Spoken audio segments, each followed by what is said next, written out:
في مجتمعنا المتأسلم الذي يدعي أنه يدافع عن الأخلاق والدين، يتم وصف الفنان بأبشع النعوت والألفاظ النابية من قبيل الفنانين سكرية، ملحدين، يتكيفوا، هم سبب غضب الله علينا.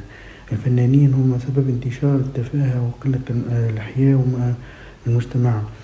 المسرح والسينما هم سبب لتدني الأخلاق في المجتمع.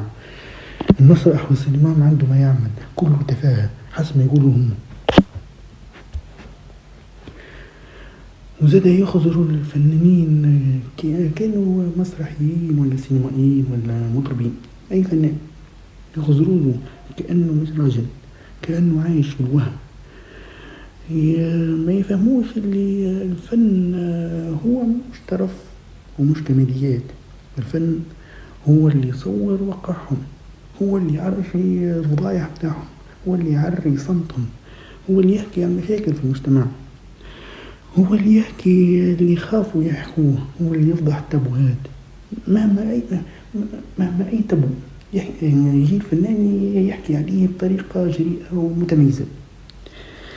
لكن في عوض ما نشجعوهم نضحكوا عليهم ونقولوا لهم دي المسرح وين مش يوصل، دي الفنان عمره كامل ملحد ويعمل في العمايل ويسكر ويشرب، وما هو رمز للابتذال ورمز للبذاءة وقلة الحياء.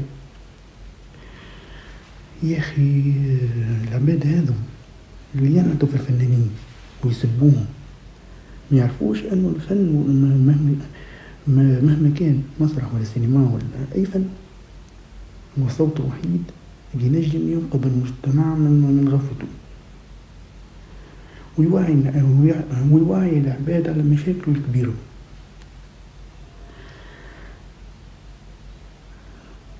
الفنانين مش عباد هاربين من الواقع، بل هم أناس اختاروا يواجهوا الواقع بطريقة مختلفة، بطريقة مؤلمة وصادقة وجيدة. لازمتنا ثورة ثقافية لتصحيح المفاهيم والتعامل مع الفنان مهما كان في المسرح ولا في السينما ولا في أي ميدان، على أنه مصلح وبطل في هالمجتمع. كان عملنا الحاجة هذه نولي مجتمع يحترم الإنسان اللي فينا، مش متناقض ويرفض أنه يرفض شكون يعري له المشاكل ويصلحها.